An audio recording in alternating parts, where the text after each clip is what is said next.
The game between Manchester City and Chelsea has ended, and it was a 3-0 defeat. Stamford Bridge could not believe their eyes. Actually, I don't think anybody would be expecting that Chelsea would win the match, given the current form of Manchester City. Like I said in the preview video that we made before now, the funny thing about this win that Manchester City just secured is how everybody is excited across the divide. And the people that are excited are mainly people that don't want Arsenal to win the Premier League this season.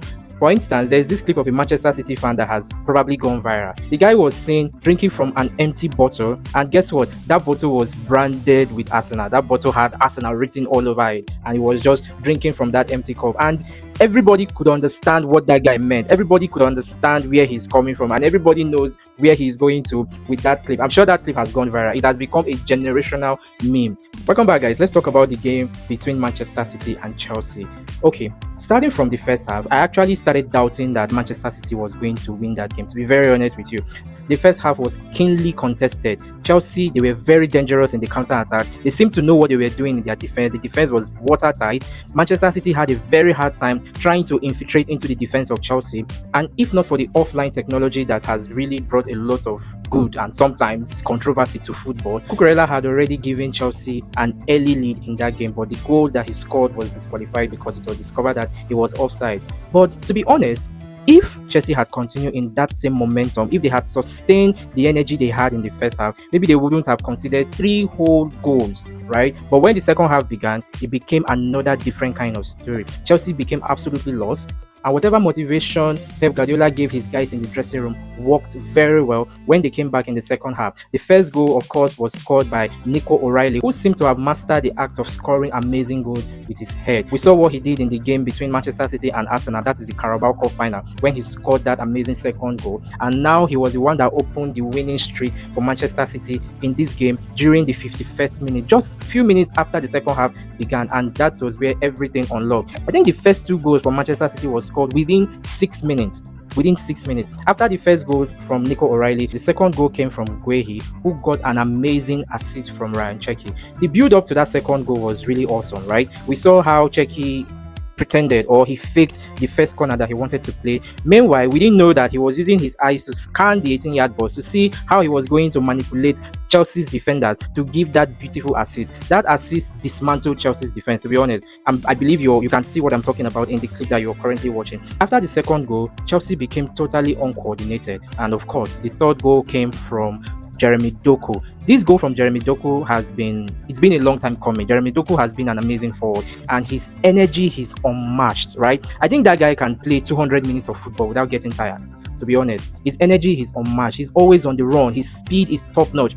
So when Caicedo made that mistake, of course, Jeremy Doku was there to capitalize on that mistake, and he scored the final goal for Manchester City in the 68th minute. I would actually blame that final goal on Sanchez. You can't be 2 goals down and you are giving that kind of weak throw to a defender, expecting that he's going to put it inside the field. You don't do that. You are 2 goals down. There's still enough time for your men to turn that game around at that point in time. So throwing that ball within that distance to Caicedo, when you know that your 18-yard box is crowded with Manchester City players, it was a risk that he shouldn't have taken in the first place. Sanchez really dropped the ball with that action that he did. Now, what exactly is the implication of this game? The implication of this game is simple.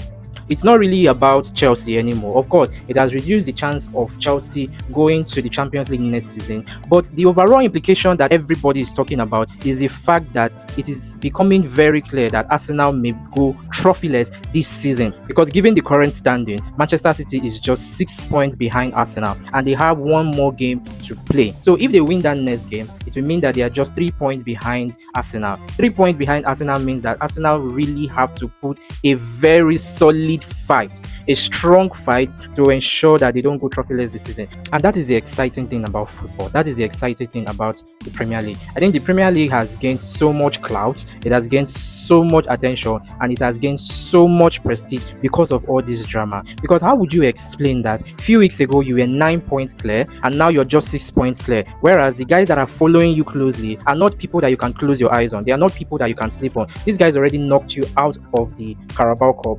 you are already out of the FA Cup, and you are gradually losing the leverage of winning the Premier League. How would you explain that as a serious contender for a league as prestigious as the Premier League, you're relying on Chelsea defeating Manchester City? That is a very, very risky gamble. So Arsenal really has a long game ahead of them. Tomorrow, the action continues with the game between Manchester United and Leeds. To be honest, Manchester United players, I'm sure they are tired of not playing football. It is really crazy that for almost a month, Manchester United players have not played any form of football for their fans to watch. I believe their fans are eager to see them tomorrow, and their fans are also eager to see them win the game against Leeds tomorrow, so that top three position can be solidified for them. So we are going to keep a close one on the game between Manchester United and Leeds tomorrow, and I'll see you guys in our next analysis. Bye for now.